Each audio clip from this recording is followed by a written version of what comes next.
My family dumped me at a homeless shelter in the middle of a blizzard on Christmas Eve. They told me it was for my own safety. They told me the furnace was broken and the carbon monoxide levels were deadly. But as I stood on the freezing pavement, watching my son's taillights fade into the snow, I didn't know that in exactly 12 hours, the balance of power was going to shift in a way none of us could have predicted. Because tucked inside the pocket of my old coat was a crumpled slip of paper worth $10 million, and I was about to make them pay for every single second I spent shivering in the snow. Before I tell you how I destroyed their lives with a smile on my face, please tell me in the comments where you are watching from. Like and subscribe if you believe that karma always has a way of finding the people who deserve it most. There was no Christmas music playing in the car. There was no warmth literally or metaphorically. The heater in Derek's SUV had been blowing cold air for the last 20 minutes. Or maybe it just felt that way because of the silence. I sat in the back seat, my knees pressed against the leather, watching the back of my son's head. He was gripping the steering wheel so hard, his knuckles were white.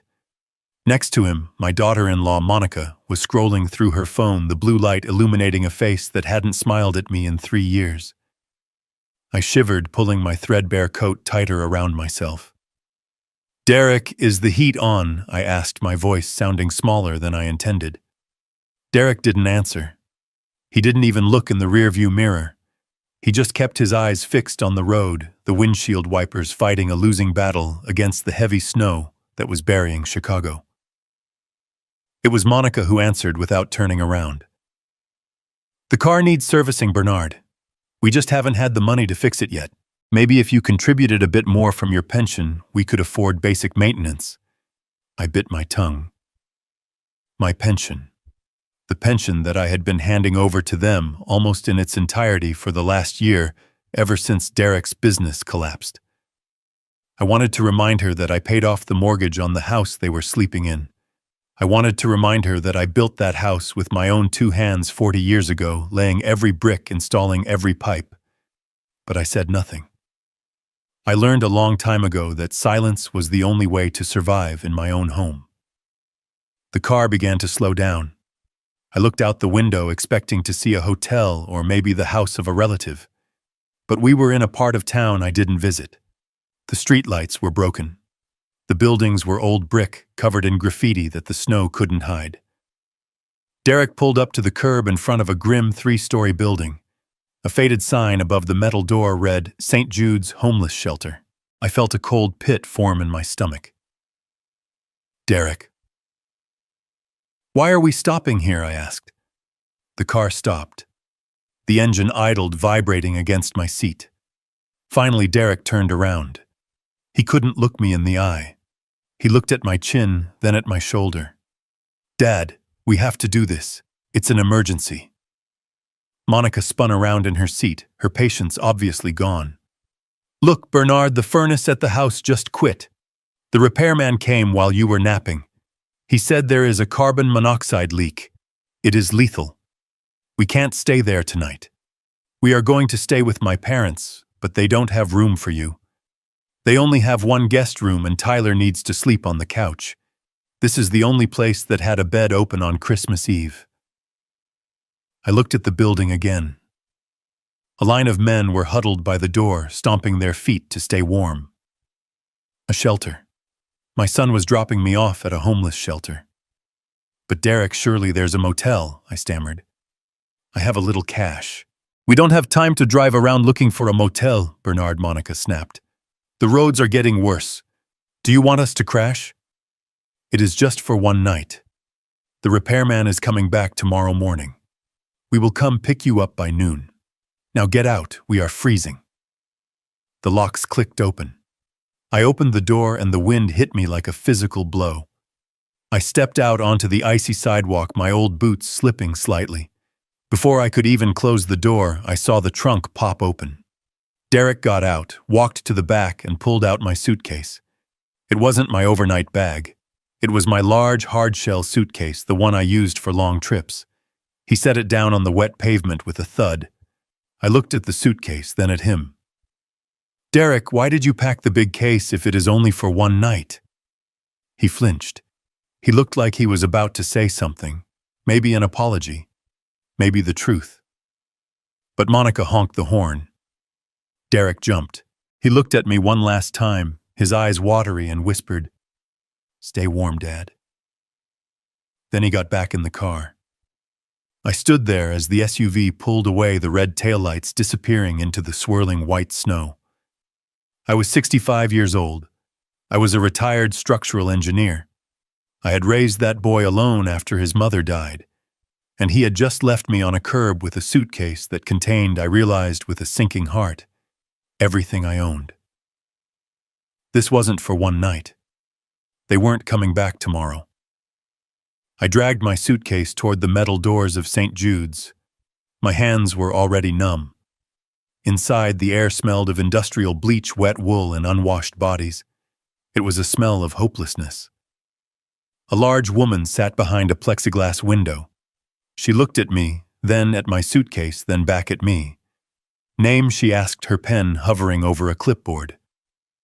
Bernard Walsh, I said. My voice shook. Date of birth. August 12th, 1958. She wrote it down. Any weapons, drugs, or alcohol? No, I said. I am just here because my house has a gas leak. My son dropped me off. The woman stopped writing. She looked up at me, really looked at me this time. Her eyes softened just a fraction. A gas leak on Christmas Eve, she repeated flatly. Honey, we hear a lot of stories in here. That's a new one. Bed 34, second floor, lights out at 10. Do not lose your ticket or you don't eat breakfast. I took the ticket. I walked through the metal detector. I had to surrender my pocket knife, the one my father gave me. I felt stripped. I felt naked. I found bed 34. It was a cot with a thin mattress and a gray wool blanket. To my left, a man was coughing a wet, rattling cough that sounded like death. To my right, a younger man was rocking back and forth, muttering to someone only he could see. I sat on the edge of the cot. I needed to know. The logic of the engineer in me couldn't let it go. A gas leak, carbon monoxide. It happened. It was possible. But why the big suitcase? And why did Monica look so annoyed rather than scared? I reached into my pocket and pulled out my phone.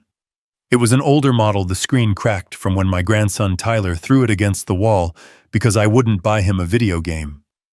I had 12% battery left. I scrolled through my contacts until I found Miller. John Miller lived next door to us. We had been neighbors for 20 years. We used to share tools. I pressed call. It rang 4 times. Hello, Bernie. John's voice was loud, cheerful. Merry Christmas, buddy. I thought you guys were busy. John, I said, trying to keep my voice steady. I need you to look out your window. Look at my house. There was a pause, the sound of footsteps. Okay, I'm looking. What am I looking for? Did you leave the lights on? John, are there any repair trucks outside or fire trucks? Repair trucks, no. Why is the house dark, Bernie? The place is lit up like the Rockefeller Center. I can see the Christmas tree in the bay window, and there are cars in the driveway. A Lexus and a Mercedes. Looks like you guys are having a hell of a party. I can hear the music from here. My chest tightened. A sharp pain like a fist squeezing my heart made me gasp. I closed my eyes. A Lexus and a Mercedes. Those were the cars Monica's parents drove. Her father, the retired banker, who looked at me like I was the gardener. Her mother, who always asked if I had washed my hands before touching the dinner rolls. Bernie. You okay? John asked. Yeah, John. I'm okay. Just checking on the timer for the lights. Merry Christmas. I hung up before he could ask any more questions. The phone slipped from my hand onto the gray blanket. There was no gas leak. There was no broken furnace. They were warm. They were safe. They were drinking eggnog and eating the roast I had paid for, sitting in the living room I had floored with oak planks I cut myself. They had kicked me out to make room for Monica's real family. I wasn't just displaced, I was replaced. I lay back on the cot. The pain in my chest was a dull throb now, a reminder of the blood pressure medication I realized I had left in the medicine cabinet. Or maybe Monica had packed it. I didn't have the energy to check the suitcase. I stared at the ceiling, at a water stain, shaped like a map of a country that didn't exist. I felt a tear slide down my temple and into my ear. It was hot and angry. They thought I was garbage. They thought I was a burden to be disposed of in the dark. Derek, my own boy, the one I taught to ride a bike, the one I sat up with when he had fevers, had chosen a woman who hated me over the father who loved him. I closed my eyes, but sleep was impossible. The shelter was a symphony of misery. Snoring, coughing, crying. Hours passed. Around midnight, the man next to me stopped rocking and fell asleep. I sat up. My coat was bunched up under my head as a pillow. I felt something crinkle in the inside pocket. I reached in. My fingers brushed against a piece of thermal paper. I pulled it out. It was a lottery ticket. I had forgotten about it. Earlier that afternoon, before the storm got bad, Monica had sent me to the corner store to get milk for Tyler. Tyler, who is 16 and perfectly capable of walking 2 blocks, was busy playing games on his iPad. So I went. I bought the milk, and with the $2 change, I bought a single ticket for the Christmas Eve Powerball. The jackpot had rolled over for weeks. I smoothed the ticket out on my knee. The numbers were printed in black ink: 05, 12, 28, 34, 49, and the Powerball 07. They were significant numbers. My late wife's birthday, the day we finished building the house, Derek's age when he graduated. I looked around. In the corner of the room, mounted high on the wall in a steel cage, a television was playing the news with the volume low. The chyron at the bottom of the screen was scrolling sports scores. Then the screen changed. The nightly lottery draw results. I squinted. My glasses were in the suitcase, but I could see well enough. The balls dropped one by one. 5. I looked at my ticket. 5. Okay. $2 back. 12. I looked again. 12. That was a coincidence. 28. My heart skipped a beat. It was a physical sensation, a flutter in my ribcage. 3 numbers. That was $100, maybe 34. I sat up straighter. The cot creaked loudly in the quiet room. I held the ticket closer to my face. 34. 4 numbers. That was serious money. That was $50,000. $50,000 meant I didn't have to go back. It meant I could get an apartment. I could leave them. 49. The air left my lungs. I couldn't breathe. I looked at the screen. I looked at the paper. I looked at the screen again. 49. 5 numbers. That was $1 million. My hands started to shake. Not a little tremble, but a violent shaking that made the paper rattle. And the Powerball is 7. 7. The world stopped. The coughing man, the snoring, the smell of bleach, it all vanished. I was sitting in a vacuum of absolute silence. I looked at the ticket. 5, 12, 28, 34, 49. Powerball 7. I had the ticket. I had the only ticket. The news anchor appeared on the screen. We have reports of a single winning ticket sold in Chicago for tonight's $10 million jackpot. $10 million. I didn't scream. I didn't jump up and dance. I felt a cold, icy calm wash over me. It was the same calm I used to feel when I was an engineer standing on a bridge during a storm, assessing the structural integrity. I was assessing my life. $10 million. I looked at the suitcase that held my old clothes. I thought about the freezing walk to the car. I thought about Monica's smirk. I thought about Derek's cowardice. They had thrown me away like trash because they wanted my house and my pension. They wanted the scraps of a life I had spent 40 years building. If they had let me stay, if they had given me a warm bed and a plate of food, this ticket would have been theirs. I would have given it to them. I would have paid off Derek's debts. I would have sent Tyler to college. I would have bought Monica the car she always wanted. Because that's what fathers do. But they didn't let me stay. I carefully folded the ticket. I took off my left sock. I placed the ticket against the sole of my foot, then pulled the sock back on. I put my boot back on and tied the laces tight. Double knots. I lay back down on the cot. I stared at the water stain on the ceiling. It didn't look like a random shape anymore.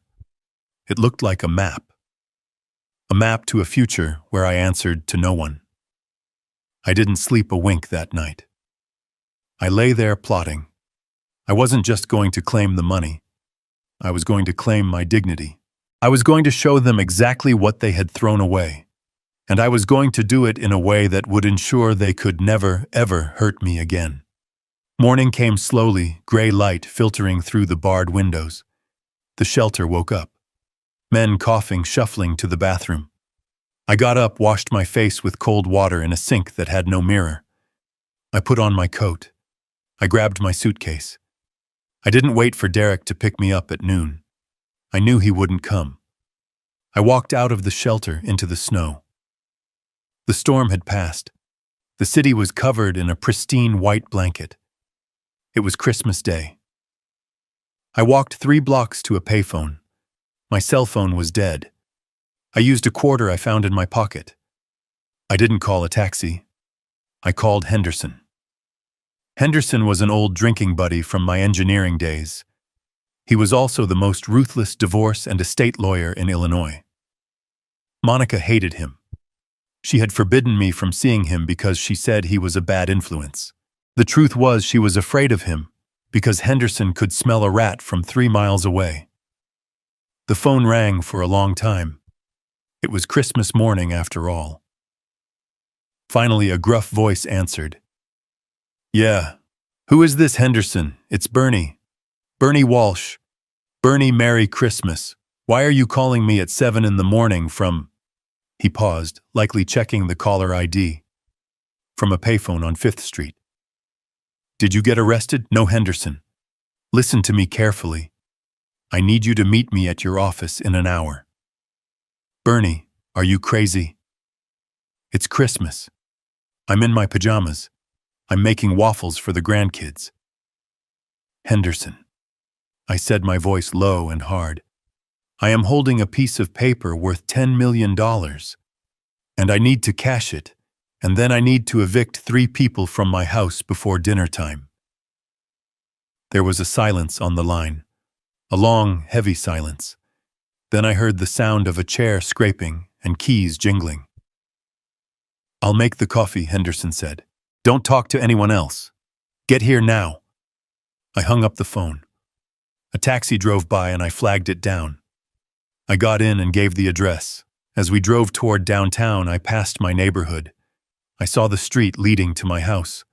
I imagined them waking up hungover from their party, eating the breakfast I paid for, opening presents under the tree I decorated. They probably thought I was still sleeping on a cot, miserable and cold. They had no idea that the storm was coming back. And this time it wasn't bringing snow. It was bringing a judgment day they would never forget. When I arrived at Henderson's office, he was waiting at the glass doors of the high-rise.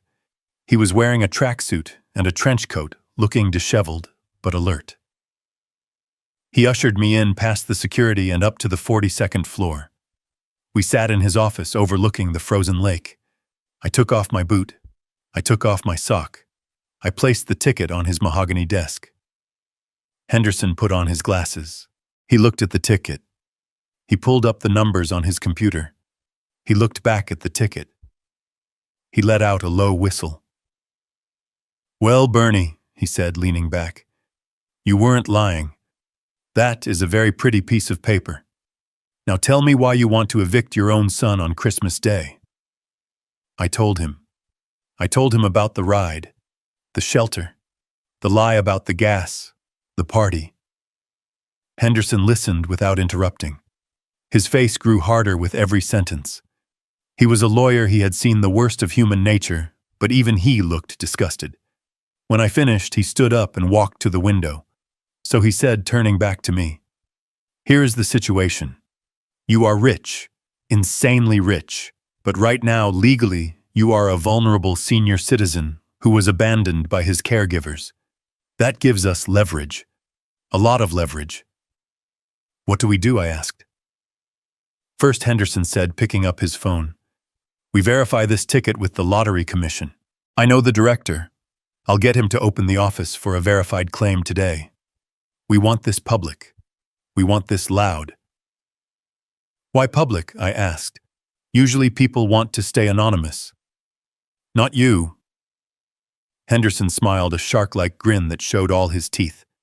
"You want them to see it. You want them to know exactly what they lost. If we keep it quiet, they might try to manipulate you, say you were senile, try to get power of attorney before the money hits your account. But if you are on the 6 o'clock news holding a giant check that protects you, it proves you are competent, and it drives the knife in deeper." I nodded. "Do it." "And the eviction?" Henderson cracked his knuckles. "Technically, the house is in your name, right?" "Yes. I never signed it over even though Monica kept asking." "Good man. That means they are guests. Guests who have overstayed their welcome. But we can't just kick them out in the snow without a process. Unless what? Unless we catch them committing a crime. Or unless we make them leave voluntarily because they think they are getting something better." I looked at Henderson. "I don't want to give them anything better." "You won't," Henderson said. "We are going to play a game, Bernie. A game called The Prodigal Father Returns. We are going to let them see the money. We are going to let them smell it. We are going to let them think they won the lottery too. And just when they reach out to grab it, we are going to snap the trap shut." I liked the sound of that. By noon, we were at the lottery headquarters. The director, a man named Mr. Sterling, was there in a tuxedo. He had been on his way to a gala. He verified the ticket. He shook my hand. "We can have the press conference set up for the morning news tomorrow," Sterling said. "Or we can do a breaking news spot tonight." "Tonight," I said. "Prime time." Done. Henderson arranged for me to stay in the presidential suite of the Four Seasons. He sent a personal shopper to get me a suit. No more threadbare coats. I showered, shaved, and stared at the stranger in the mirror. He looked like Bernie Walsh, but his eyes were different. They were colder. At 6 o'clock, I sat in the hotel suite. Henderson was next to me. We turned on the TV. The local news intro played. Then the anchor's face appeared. "Breaking news this Christmas evening.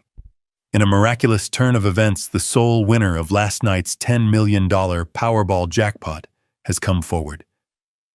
But the story behind the win is heartbreaking. Bernard Walsh, a 65-year-old retired engineer, purchased the winning ticket just hours before spending Christmas Eve in a homeless shelter." The screen changed to a pre-recorded video of me standing in the lottery office holding the giant check. I looked straight into the camera lens. "I want to thank God," I said in the video, "and I want to thank my family. If they hadn't dropped me off at the shelter last night because there was no room for me in my own home, I might never have checked this ticket. This is a new beginning for me. A beginning where I choose who belongs in my life." The segment ended.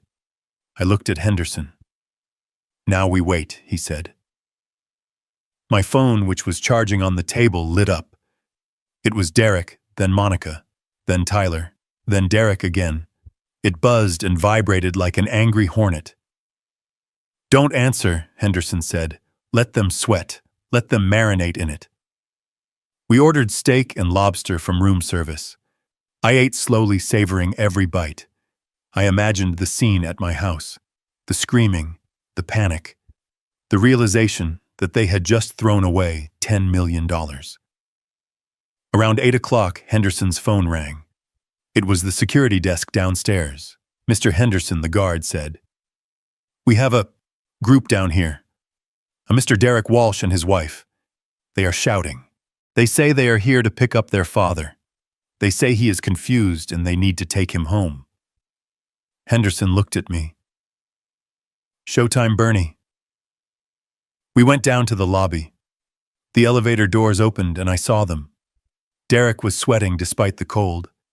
Monica's makeup was smeared. Her parents were there too, looking indignant. Dad Derek shouted when he saw me. He tried to run past the security guard, but the guard put a heavy hand on his chest. "Dad, thank God we found you. We saw the news." "It's all a misunderstanding." I stepped out of the elevator. I was wearing a $3,000 Italian suit. I stood tall. "A misunderstanding?" I asked calmly. "Yes," Monica yelled, pushing forward. "The furnace, The repairman came back. He fixed it. It's safe now. We were so worried when we went to the shelter and you were gone." I looked at them. I looked at the fear and greed in their eyes. "The furnace is fixed?" I asked. "Yes." "Yes," Derek nodded frantically. "Come home, Dad. It's Christmas. You shouldn't be in a hotel. You belong with us." I smiled. It wasn't a nice smile. "That's amazing, Derek. It's amazing how fast you fixed a furnace that wasn't broken. And it's amazing how you went to the shelter to find me, considering I never told anyone I was here." Derek froze. "But you know what I said, checking my new Rolex. I am tired. It has been a long day." "Dad, please," Derek begged. I looked at Henderson. Henderson nodded. "Fine," I said. "I'll come home." "But things are going to be different, Derek. Very different." "Of course, Dad." "Anything you want." Monica said, her eyes practically glowing with dollar signs. I walked past them toward the revolving doors where the hotel limo was waiting. I didn't let them ride with me. I let them follow in their car. As I sat in the leather seat of the limo watching the city lights pass by, I knew the real game was just beginning. I was going back into the snake pit. But this time I was the one with the venom, and I wasn't going to strike until they exposed their necks. The coffee in Arthur Henderson's office tasted like battery acid and salvation.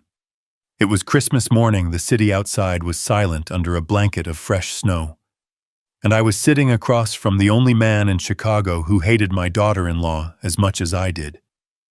Henderson was wearing a flannel robe over a dress shirt, his gray hair standing up in tufts, looking every bit the curmudgeon he was famous for being. But his eyes were sharp, locked onto the small slip of thermal paper sitting on his mahogany desk.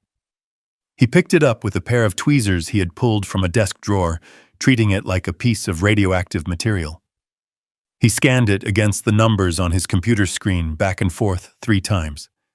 Then he took off his glasses, rubbed the bridge of his nose, and let out a low, long whistle that sounded like a deflating tire. "Bernard," he said, his voice gravelly from lack of sleep, "do you have any idea what you have just done? You have just become the most dangerous man in Illinois." I took a sip of the terrible coffee. I didn't feel dangerous. I felt tired. My bones still ached from the cot at the shelter. I told him I didn't want to be dangerous. I just wanted my life back. I wanted them out of my house. Henderson shook his head, a shark-like grin spreading across his face. "No, Bernie. You are thinking too small. Evicting them is easy. We can have the sheriff there by noon. But you told me they dumped you in a shelter. You told me they lied about a gas leak to throw a party. That is not a tenancy dispute. That is war. And in war you do not just repel the enemy. You crush them so they can never come back." He swiveled his chair and started typing furiously. "First things first, we need to secure the asset. I am drafting a blind trust. We claim the money in the name of the trust. Your name stays off the initial press release if you want, but you said you wanted them to see it." "I want them to see it," I confirmed. I want them to choke on their eggnog. Good, Henderson said. We go public. But before we do that, we need to secure the battlefield. He looked at me over his monitor. The house. The deed. Is it in your name? Yes, I said. I built it. I paid for it. Did you ever sign a quitclaim deed? Did you ever add Derek to the title? Did you ever sign a power of attorney giving them control over your real estate assets? I shook my head. Monica had tried. She had brought papers home a dozen times saying it was for estate planning, saying it would save on taxes. I always told her I would think about it. I never signed. Henderson pulled up the county recorder's website. He clicked a few keys, hummed to himself, and then nodded. You are clear. Bernard Walsh, sole owner. That means they are trespassing. But, and this is the important part, they don't know that you know they are trespassing.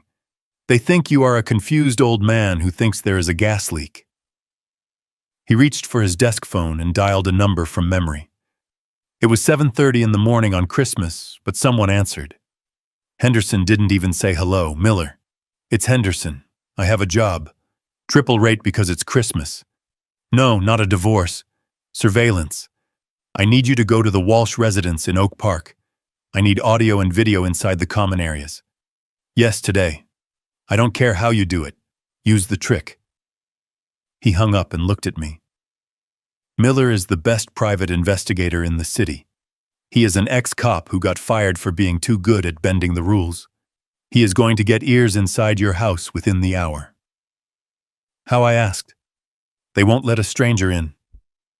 Henderson smirked. They won't let a stranger in, but they will let a delivery driver in, or a utility worker. Or better yet, they will let a concerned neighbor in who found something belonging to poor old Bernie. He leaned forward, his elbows on the desk. Here is the strategy, Bernie. Listen close. We are not going to kick them out today. We are going to let them stay. We are going to let them think they won. We need to record them. We need to hear them admitting to what they did. We need to hear them conspiring to get your money. In this state, if we can prove elder abuse or conspiracy to commit fraud, we don't just evict them. We prosecute them. We make sure they leave in handcuffs, not in an Uber. I felt a cold shiver go down my spine. Jail. My own son. I looked at the snow falling outside the window. I thought about him driving away last night. I thought about the heavy suitcase. He knew. He knew he wasn't coming back for me. Do it, I said. Henderson nodded. Now we need a pretext for Miller to get the bugs in. You left your medication there, right? My blood pressure pills, I said. They are in the medicine cabinet in the master bathroom, which they took over 3 years ago. Perfect, Henderson said. Miller is going to go to the door. He is going to say he is a courier sent by you to retrieve your life-saving medication because you are stuck at a friend's house due to the storm. While he is waiting for them to fetch the pills, he is going to plant 3 listening devices. 1 in the kitchen, 1 in the living room, and 1 in the hallway. They are smaller than a dime. They have a 48-hour battery life. That is all we need. He pushed a stack of papers across the desk toward me. This is a retainer agreement.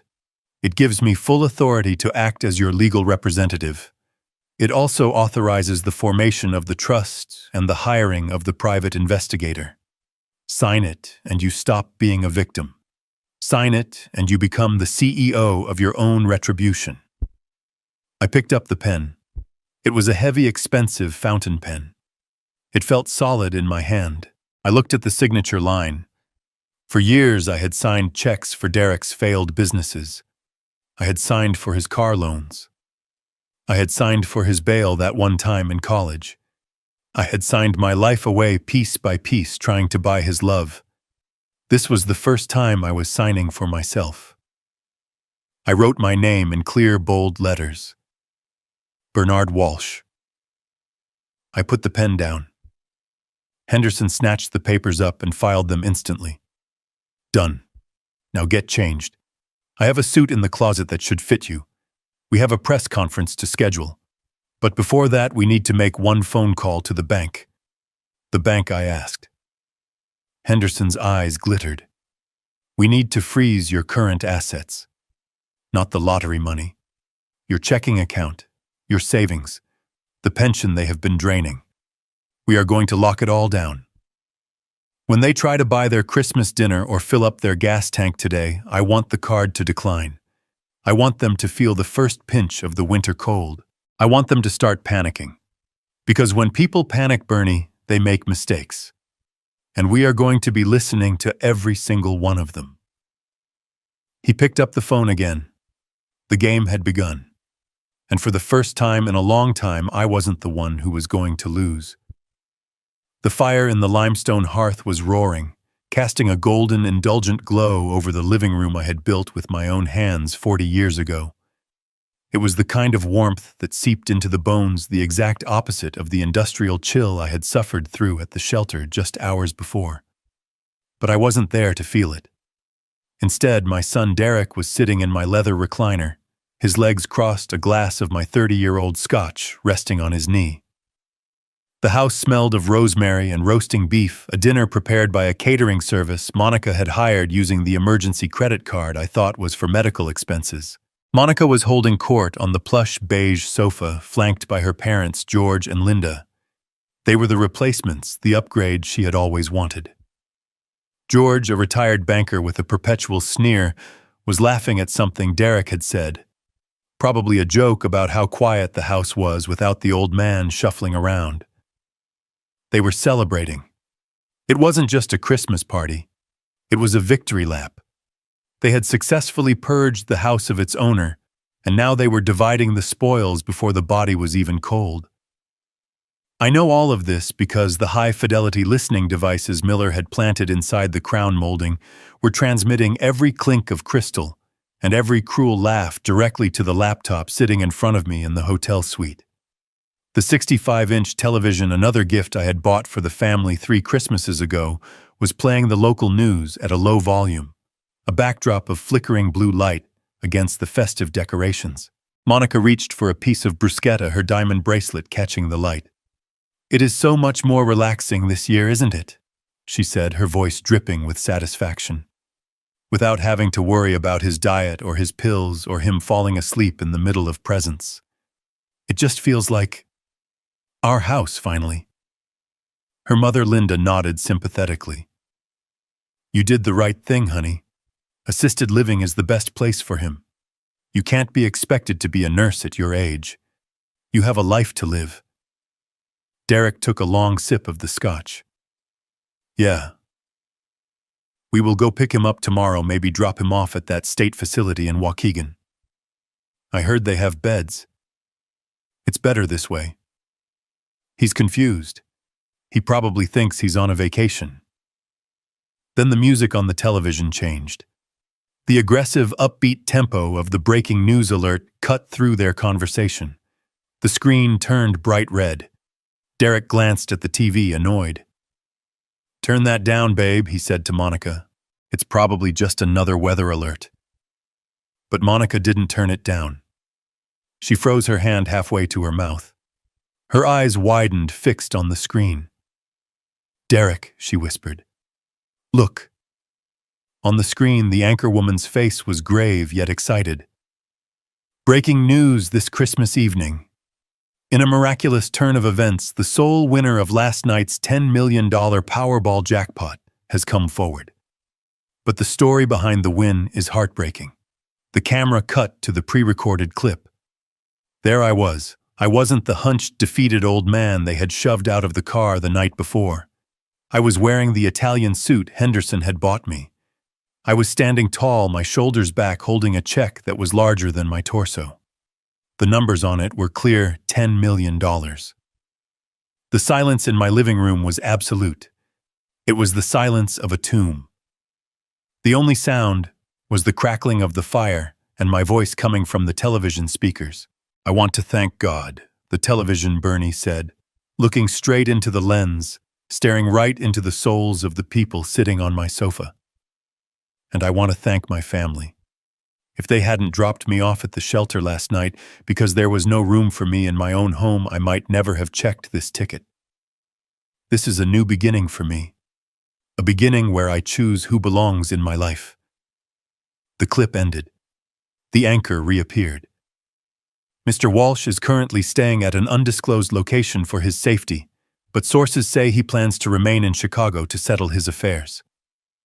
The crystal glass slipped from Monica's fingers. It hit the hardwood floor and shattered the amber liquid splashing onto the Persian rug. She didn't even blink. She stared at the black screen where my face had been, her mouth hanging open in a rictus of horror. Derek stood up so fast his chair tipped backward and crashed onto the floor. He walked toward the television, stumbling like a drunk man, reaching out as if he could grab the money through the glass. "No," he wheezed. No, that's Dad." Monica's father, George, stood up, his face turning a dangerous shade of purple. "Is that true, Derek? Did your father just win $10 million? Derek turned to Monica. His face was pale, stripped of all the arrogance he had worn just moments ago. "You drove him there," he screamed, his voice cracking. "You made me drop him off. You said we needed the room." Monica snapped out of her trance. She flew off the sofa, her face contorted with rage. "Don't you put this on me, Derek. You agreed. You said he was a burden. You carried the suitcase, but the ticket." Derek yelled, grabbing his hair with both hands. "He bought the ticket yesterday. I sent him to the store. If we had let him stay, if he was here, that ticket would be on this table. We would be rich." "We are supposed to be rich," Monica shrieked. "That is our money." "He is senile. He doesn't know what he is doing. He is going to give it away." The panic in the room shifted from shock to something much darker. Survival. Through the audio feed, I heard the desperation that I had only suspected before. "We owe the investors," Derek, Monica hissed, grabbing his lapels. "We owe them $80,000 by the 1st of the month. If we don't pay, they take the cars. They take everything. We needed to sell this house. That was the plan. We can't sell the house. If he has $10 million in lawyers," Derek cried, "he's going to figure it out. Did you hear what he said? He said he chooses who belongs in his life. He knows, Monica. He knows we dumped him." Monica's eyes darted around the room, manic and terrifying. "Call him. Call him right now."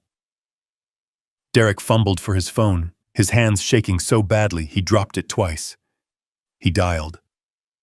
I watched my own phone sitting on the marble table in the hotel suite. It lit up. Derek. Calling. "Let it ring," Henderson whispered from the chair next to me. I let it ring. "Answer, damn you, answer!" Derek screamed at the phone in the living room. "Dad, pick up." "He's not answering," Derek said, terrified. "Call him again," Monica yelled. "Tell him we saw the news. Tell him we love him. Tell him the furnace is fixed." He dialed again. My phone buzzed again. I took a sip of water, watching the name flash on the screen. My son. The boy I had carried on my shoulders.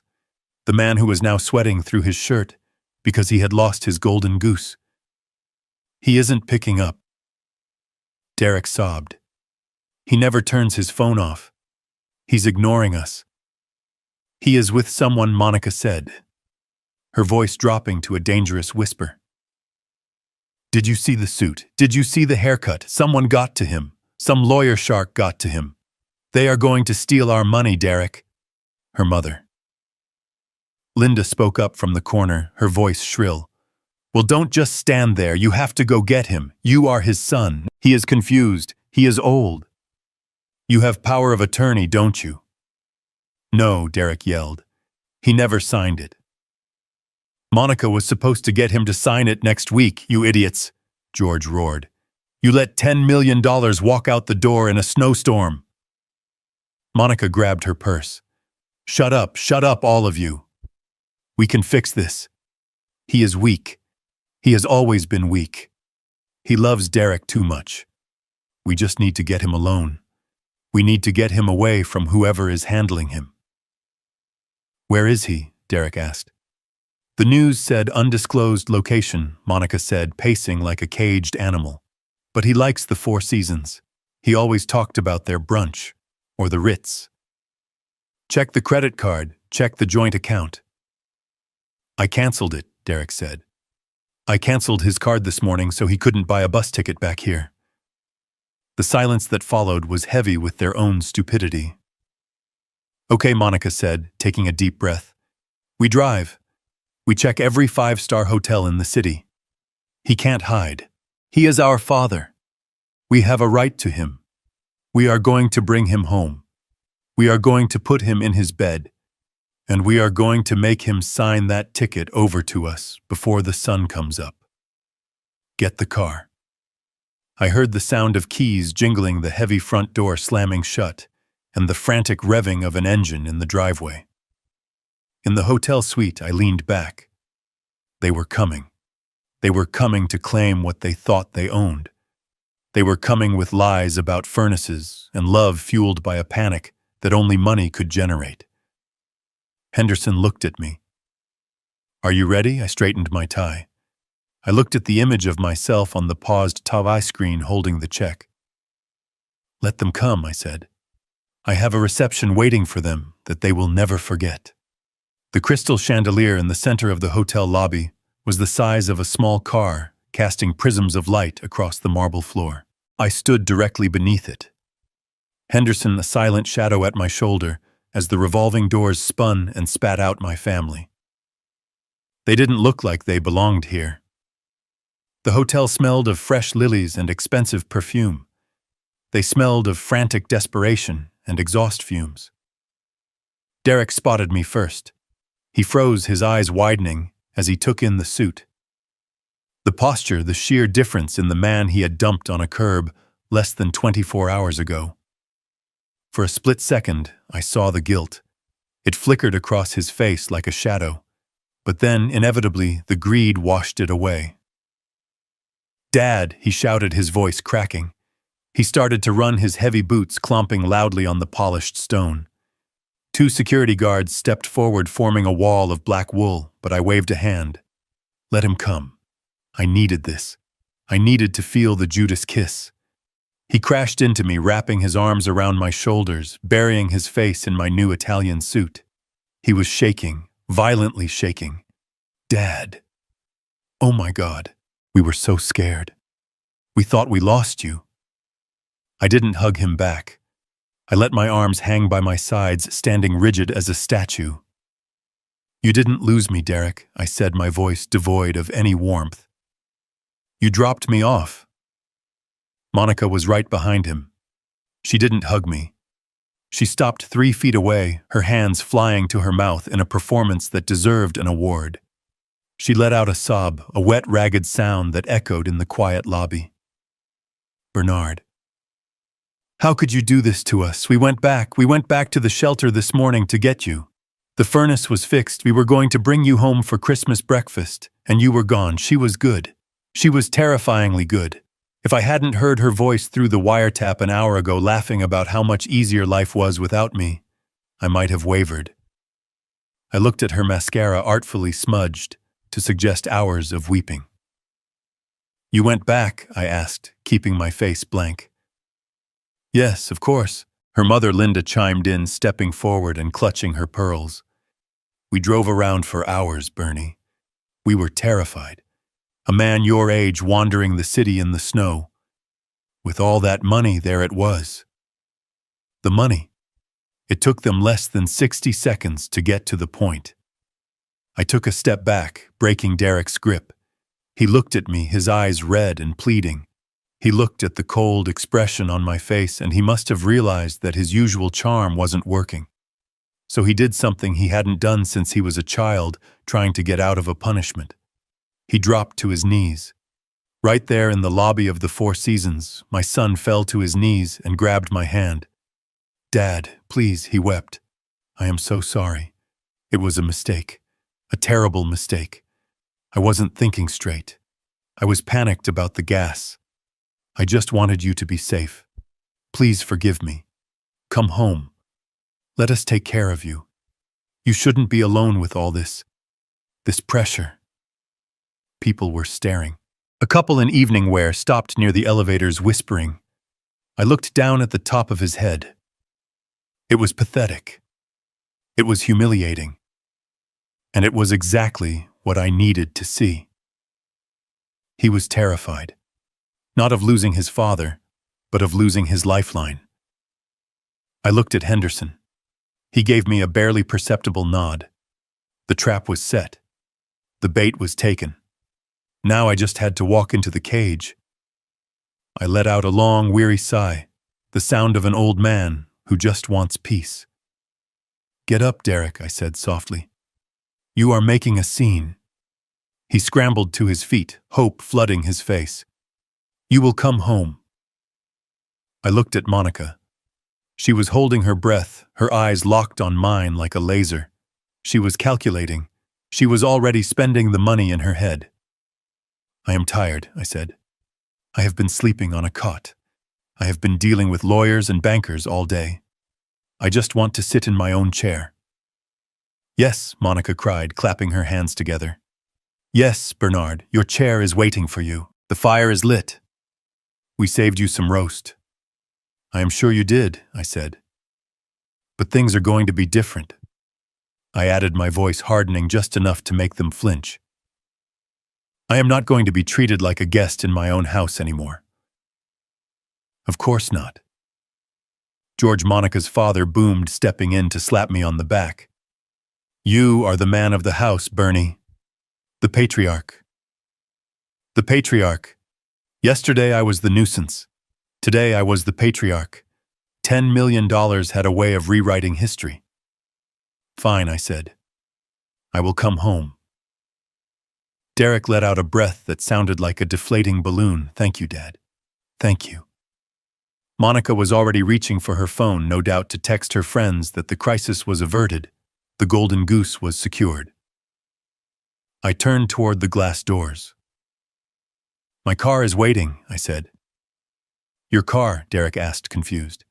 "We have the SUV right outside." I pointed through the glass. A black stretch limousine was idling at the curb, sleek and imposing. "I think I will take the limo," I said. "I have grown accustomed to the legroom. You can follow me." Derek's face fell. He wanted me in his car. He wanted me contained, controlled, isolated. But he forced a smile. "Sure, Dad. Whatever you want. We will be right behind you." I walked toward the doors. Henderson held them open for me. As I passed him, he leaned in, his voice a whisper only I could hear. "Don't sign anything." "I won't," I whispered back. I stepped out into the cold night air, but this time I didn't feel the chill. I felt the heat of the game. I climbed into the back of the limousine, the leather cool and smooth. I watched through the tinted rear window as my family scrambled into their dented SUV, desperate not to lose sight of me. They looked relieved. They looked triumphant. They thought they had won. I poured myself a glass of sparkling water from the limo's bar. "All right," I said to the empty car. "Let's go home. After all, family is everything." The limousine tires crunched over the snow in my driveway, a sound that felt distinctly different from the scraping of my boots on the ice 24 hours earlier. When the driver opened the door, I didn't step out into the cold wind of abandonment. I stepped out into a receiving line.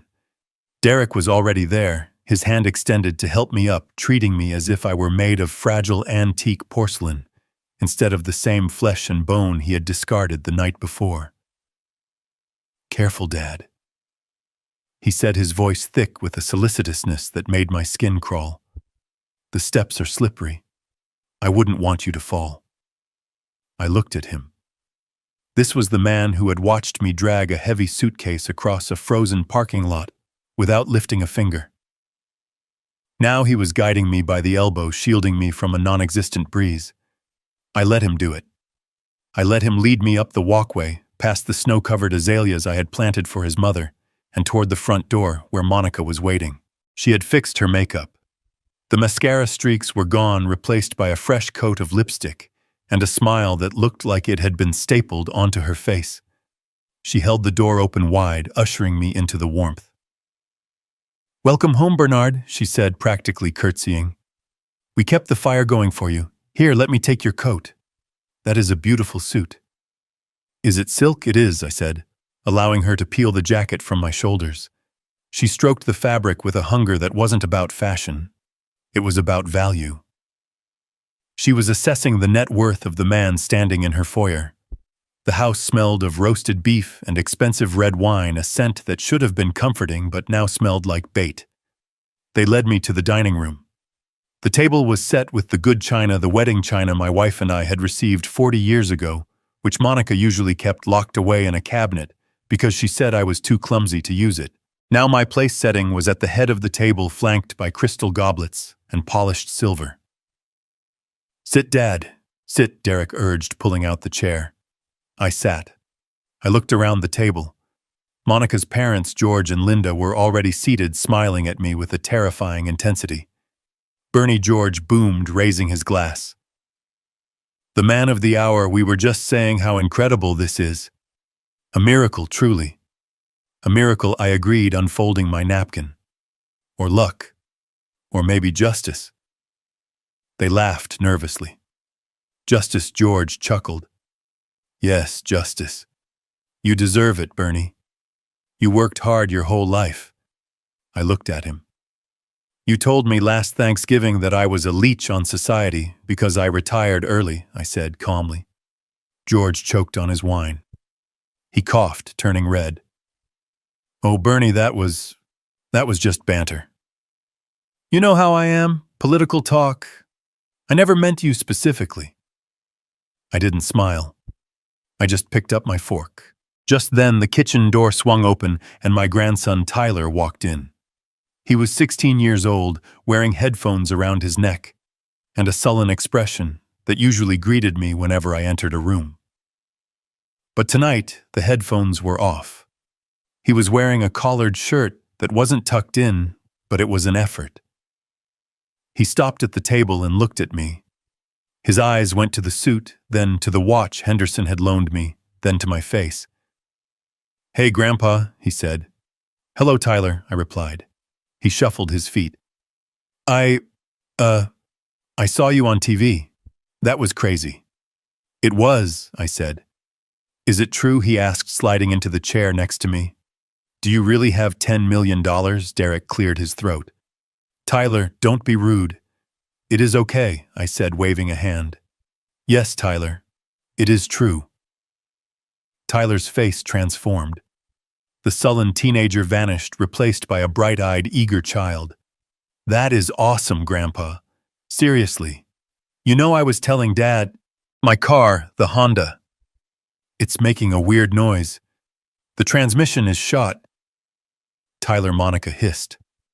"Not now." "No, it's fine," I said, leaning back in my chair, swirling the wine I shouldn't be drinking with my blood pressure medication. "Tell me about the car, Tyler." "Well," Tyler said, leaning in, sensing an opening.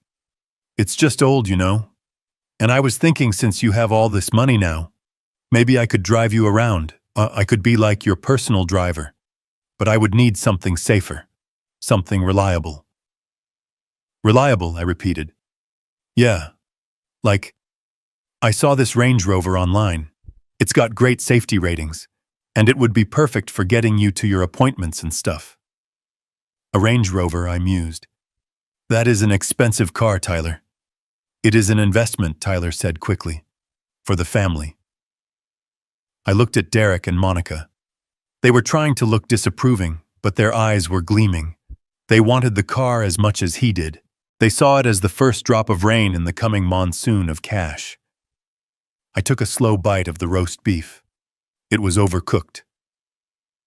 "You know, Tyler," I said, chewing thoughtfully, "a man in my position should ensure his family travels in style. If I am going to be a philanthropist, I can't have my grandson driving a broken Honda." Tyler's jaw dropped. "Really? You mean it?" I nodded. "We will talk about it tomorrow. Maybe we can go to the dealership. Pick out something suitable." Tyler practically vibrated in his seat. Thanks, Grandpa. You're the best. He picked up his fork and started eating with gusto, casting admiring glances at me between bites. It was disgusting. It was intoxicating. I was buying their affection with money I hadn't even deposited yet, and they were selling it so cheaply it was pathetic. The dinner continued. Monica piled more potatoes onto my plate. Derek kept refilling my wine glass, asking me about the lottery office, asking me about the trust, asking me about the taxes. He was fishing. He wanted to know where the money was. So Dad Derek said casually, trying to sound like a responsible son, "We need to make sure this is handled correctly. Henderson, he is a divorce lawyer, right? Is he really the best person to handle a sum this large? I have a friend, a wealth manager at George's old firm. He could set up a diversified portfolio for you." I wiped my mouth with the linen napkin. "Henderson is handling the legal side," I said. "But you are right, Derek. I need someone I trust to handle the accounts, someone family." Monica stopped chewing. She looked at Derek. Derek looked at me, his heart clearly pounding against his ribs. I am so overwhelmed I continued, putting a tremor into my voice. "The forms, the taxes, my eyes aren't what they used to be. I get confused with all the zeros. We can help," Monica said, her voice soft and predatory. "We can handle the day-to-day, Bernard. You shouldn't have to worry about bills anymore. We can set up a joint account, just for access so we can pay your expenses." "That sounds helpful," I said. "I suppose I should put the paperwork in the safe for tonight. I have the preliminary trust documents in my pocket." "The safe," Derek exclaimed. "Yes, great idea. The wall safe in the study. It's the most secure place in the house." "Let's do it now," Monica said, standing up immediately. "Before dessert, just so we can relax knowing it is secure." I nodded slowly and stood up. My legs felt heavy, feigning the exhaustion of an old man. I walked toward the study, the entire family trailing behind me like a parade of vultures. The study was the one room in the house they hadn't completely colonized. My old drafting table was still in the corner, covered in dust. The wall safe was behind a painting of a ship that my father had left me. Derek moved the painting.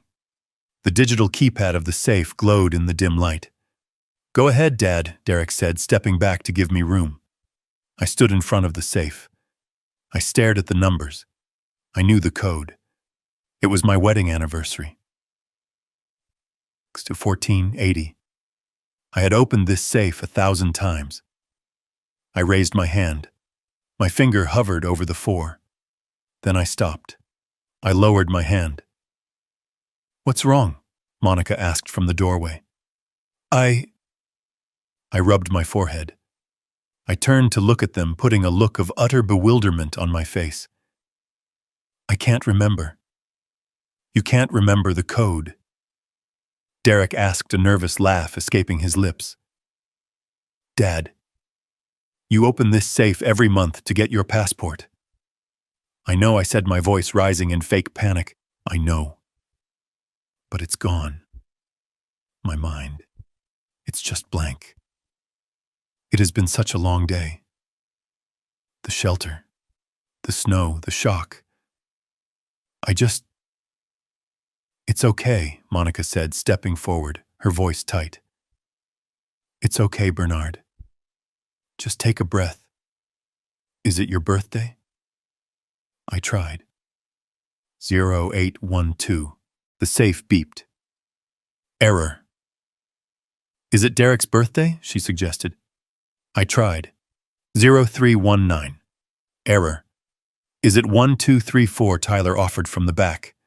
I tried. Error. "System locked. Wait 15 minutes." The red light on the safe blinked mockingly. I slumped against the desk. "I am sorry," I whispered. "I am so useless. My memory. It is getting worse." The doctor said. I let the sentence hang. I watched them. I saw the look that passed between Monica and Derek. It wasn't concern.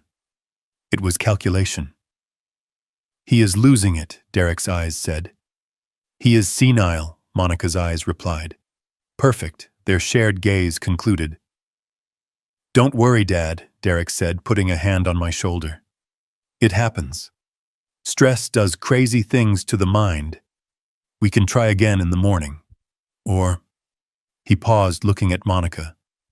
Or maybe we can call a locksmith tomorrow. If you really can't remember. We need to make sure those documents are safe. Yes, I said, sounding defeated. A locksmith. That is a good idea. I am so confused lately. Monica walked over and took my arm. Come on, Bernard. You are exhausted. Let's get you to bed. You need rest. We will take care of everything. She led me out of the study. As we walked away, I glanced back. Derek was still staring at the safe, his greed practically burning a hole through the steel door. He thought I was a broken, senile old man who had just handed him the keys to the kingdom. He thought his plan to declare me incompetent was going to be easier than he ever imagined. He had no idea that the safe was empty. I had moved the deed and my passport to a safety deposit box 3 months ago, and the trust documents in my pocket. They were just brochures for luxury yachts I had picked up in the hotel lobby. I let Monica lead me up the stairs to my bedroom. She turned down the covers. She fluffed the pillow. Sleep well, Bernard, she said. We are so glad you are home. I laid my head on the pillow. I listened to her footsteps retreating down the hall. Then I listened to the hushed, excited whispers coming from downstairs as they plotted how to spend my money.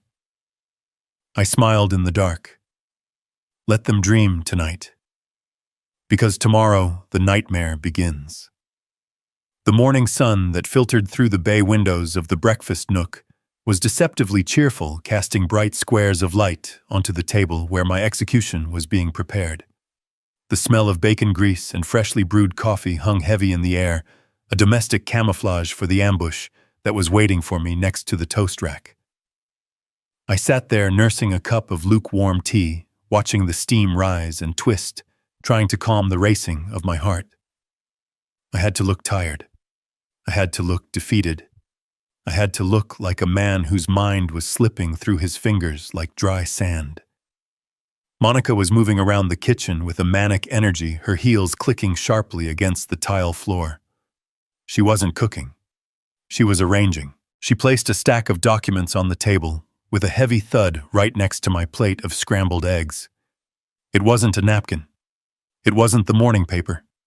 It was a sheaf of legal-sized paper stapled at the corner, thick with fine print and bad intentions. Here we go, Bernard, she said, her voice coated in that synthetic sweetness she reserved for when she wanted something expensive. Eat up. You need your strength. We have a big day ahead of us. I looked at the papers. I didn't touch them. I looked at Derek, who was sitting across from me aggressively buttering a piece of toast. He wouldn't meet my eyes. He was focused on the bread, tearing it apart with unnecessary force. What is this? I asked, keeping my voice thin and quavering. Is it about the lottery taxes? Annika pulled out a chair and sat next to me too close. Her perfume was overpowering, a floral assault meant to distract. No, Bernard. It is not taxes. We handled the taxes in our heads already. This is about protection. Protection, I repeated, letting my hand shake as I reached for my water glass. Yes, Dad, Derek said, finally looking up. His eyes were bloodshot. He clearly hadn't slept, probably staying up all night counting my money. After last night, with the safe, we are really worried about you. You couldn't remember your own wedding anniversary. That is not normal. That is a sign of decline. Decline. The word hung in the air between us. I rubbed my forehead, feigning a headache. It was just the stress, Derek. The shelter. The cold. I am sure it will come back to me. But what if it doesn't? Monica interjected, leaning in, placing her hand over mine. Her skin was cold. What if you forget to pay the electric bill? What if you forget where you put the check? What if that lawyer Henderson tries to take advantage of you? He is a shark, Bernard. Everyone knows it. He sees a confused elderly man with $10 million, and he sees a payday. We can't let him steal your legacy. I looked down at the table. The irony was so thick I could almost taste it. They were warning me about a thief while trying to pick my pocket in broad daylight. So what is this paper? I asked again. It is a general power of attorney, Monica said, smoothing the cover page. It just allows Derek and me to help you. It gives us the ability to talk to the bank for you to pay your bills to manage the investments. It doesn't mean you lose your money, Bernard. It just means we can carry the burden for you. You earned this rest. You shouldn't have to worry about wire transfers and account numbers at your age. I stared at the document. I knew exactly what it was. Henderson had briefed me on it. A general power of attorney in the wrong hands was a license to steal. It would give them the legal right to empty my accounts, sell my property, and sign my name to anything they wanted. It was the key to the kingdom. I don't know, I muttered, pushing my eggs away. I should probably read it, or show it to Henderson. No, Derek snapped too loud. He flinched, then lowered his voice. No, Dad. You don't need Henderson for this. This is a family matter. Lawyers just complicate things. They charge you $300 an hour to read a standard form. This is just us. Your family. Don't you trust us? He looked at me with those puppy dog eyes that used to work when he was 12 and had broken a window. But he wasn't 12 anymore. He was a 38-year-old man who was trying to swindle his father. I trust you. I lied. My voice cracked perfectly. My eyes. I left my reading glasses upstairs. The print is so small. I'll read it to you, Monica offered quickly. She flipped the page. It basically says that we, Derek and Monica Walsh, are your agents. It says we act in your best interest. See standard language. Fiduciary duty. That means we have to be good. It is the law. She skipped over the paragraphs about unlimited gifting powers and right to sell real estate. I saw them. I recognized the clauses. But I nodded along, blinking rapidly, as if I were struggling to focus. I guess, if it helps, I said weakly. It helps immensely, Dad, Derek said. It means we can set up that investment account today. We can get you that car Tyler wants. We can secure the future. Just sign it, and we can stop worrying. Monica produced a pen from her pocket. It wasn't just any pen. It was a heavy black Mont Blanc. It looked like a weapon. She uncapped it and pressed it into my hand. Right here, Bernard, she pointed to the line at the bottom of the page. And here, and on the last page. We need 3 copies. I held the pen. I let the tip hover over the paper. My hand was trembling, a genuine physical reaction to the rage boiling inside me. They were watching the pen tip like cats watching a laser pointer. Their greed was palpable, a physical heat radiating from their bodies.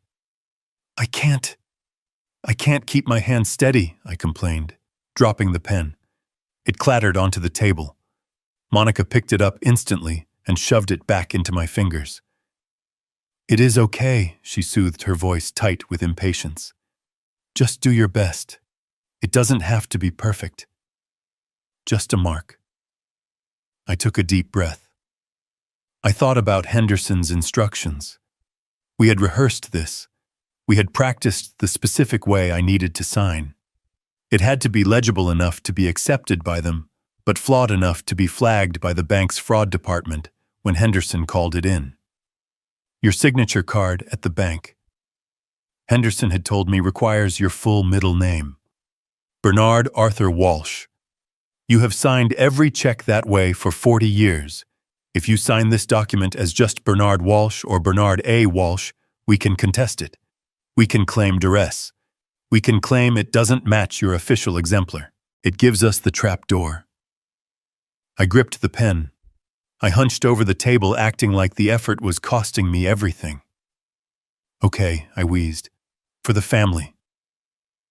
I put the pen to the paper. I wrote slowly, painfully. B-E-R-O-I-R-D.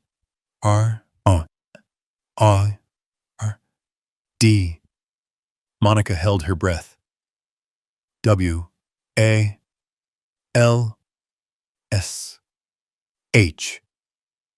I lifted the pen.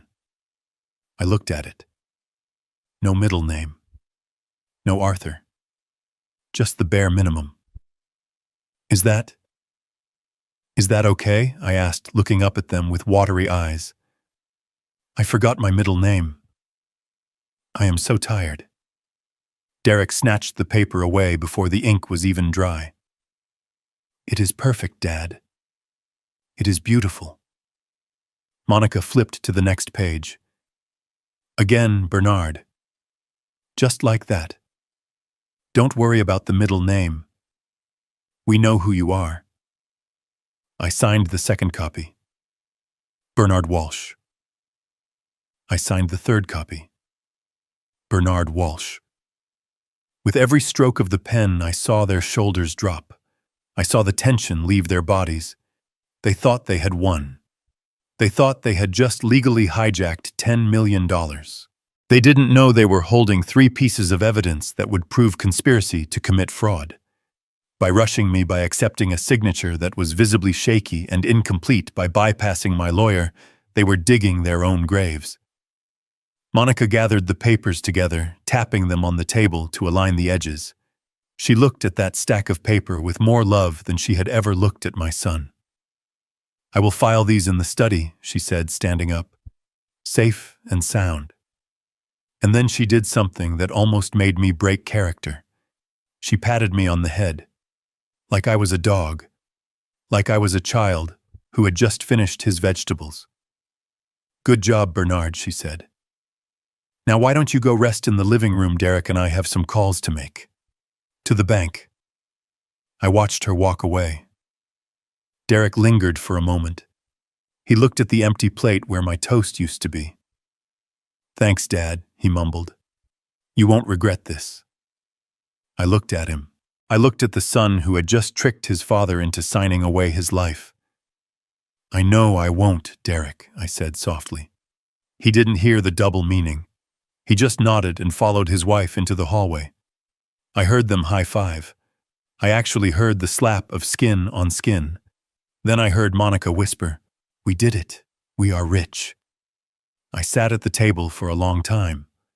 The coffee was cold. The house was quiet. But inside my head, the clock was ticking. They were going to the bank. They were going to try to use that paper. And when they did, Henderson's trap would snap shut. I stood up, my legs feeling stronger than they had all morning. I walked to the window and looked out at the snow. Go ahead, I whispered to the empty room. Go to the bank. Run. Because you are running straight off a cliff, and this time I am not going to catch you. The house that night did not look like the home I had built. It looked like a casino that had been airdropped into the suburbs. By 7 o'clock, the driveway was overflowing with cars I didn't recognize.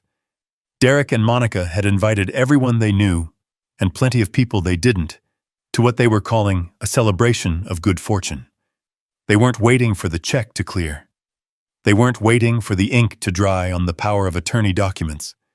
They were celebrating the windfall they believed was already theirs, spending the lottery money in their minds, before they had even accessed a single dime. I sat in the corner of the living room in my wingback chair, a glass of water in my hand, watching the spectacle. Monica had hired a bartender. A young man in a black vest was shaking martinis in the corner where my wife's piano used to be. The room was filled with smoke and loud laughter, the kind of performative joy that reeks of desperation and greed. Derek was the center of attention. He was wearing a new watch, a gaudy gold thing, that looked heavy on his wrist. He was holding court with a group of his old fraternity brothers, men who hadn't spoken to him in years when he was broke, but who had swarmed back like flies to honey the moment the news broke. My dad, Derek, was saying, his voice slurring slightly. He is a genius. He has this system, see. He played the numbers for 40 years. And now, well, let's just say the Walsh family empire is expanding. We are looking at properties in the Caymans. We are thinking about a boat. He gestured toward me with his glass. There he is. The man, the myth. Say hi to everyone, Dad. I raised my glass of water. I didn't smile. I just stared at him. The guests laughed nervously and looked away. They didn't want to look too closely at the old man in the corner. They didn't want to see the clarity in my eyes because it would ruin the narrative Derek was spinning. To them, I was just the eccentric benefactor, the senile old goose laying golden eggs. Monica was in her element. She was wearing a dress that cost more than my first car, moving through the crowd, with a tray of hors d'oeuvres, accepting congratulations as if she had won the Nobel Peace Prize. She stopped near my chair, leaning down to whisper in my ear.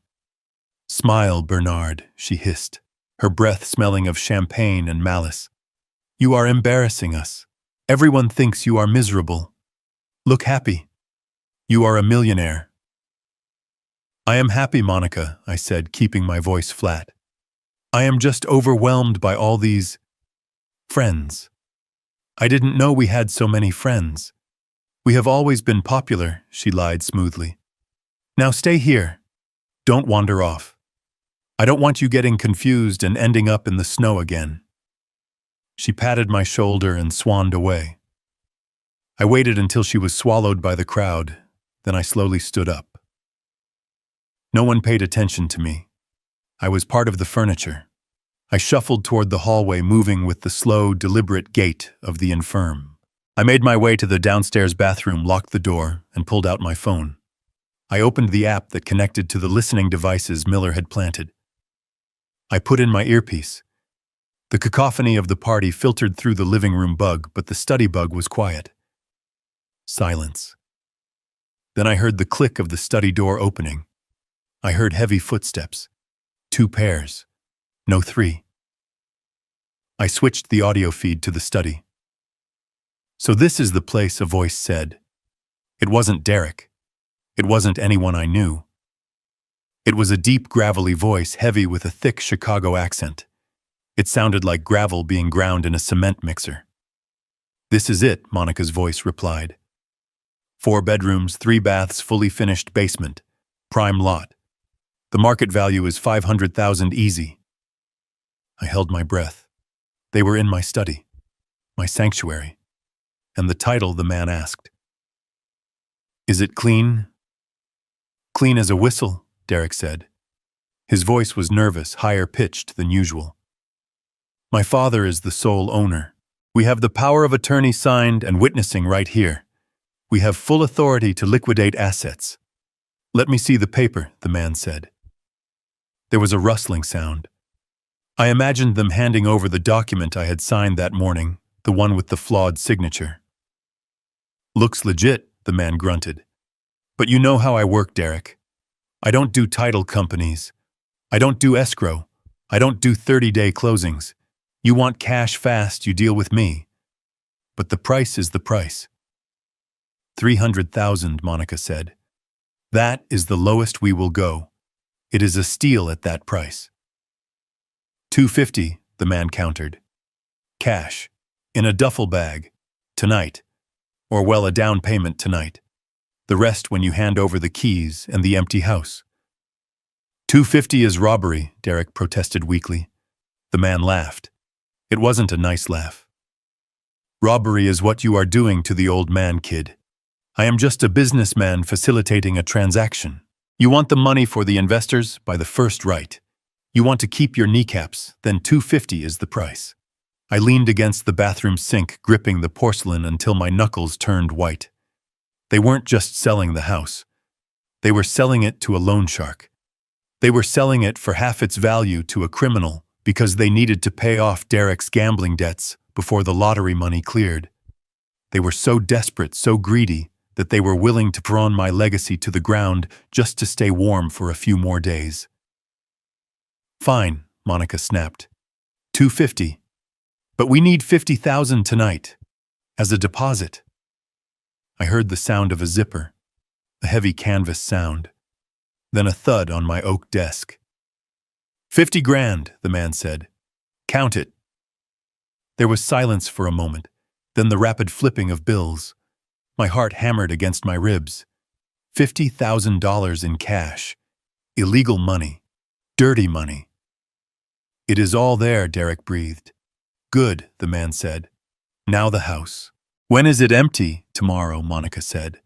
Her voice was cold, devoid of any hesitation. We are moving him tomorrow morning. Moving him where the man asked.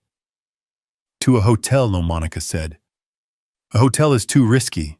He might wander off. We found a place, the Golden Sunset. It is a state facility out in Waukegan. They have a memory care unit. It is locked, secure. Golden Sunset. I knew the place. It was a warehouse for the indigent. A place where people went to be forgotten, where the smell of urine and boiled cabbage never left the walls. You are putting a millionaire in a state home, the man asked, sounding almost impressed. That is cold, lady. Even for me. He is confused, Derek said, quickly defensive. He needs structure. We will move him to a better place once the lottery money comes in. Once we have control of the trust. Yeah, sure you will, the man scoffed. Look, I don't care what you do with the old guy. Just make sure he is gone. I am bringing my crew in on Friday to gut the place. We are flipping it. I don't want to find Grandpa sleeping in the attic. He will be gone, Monica promised. The van is coming at 8 a.m. By 9, this house is yours. Pleasure doing business, the man said. I heard the door open and close. I heard Derek and Monica exhale in unison. We did it, Derek whispered.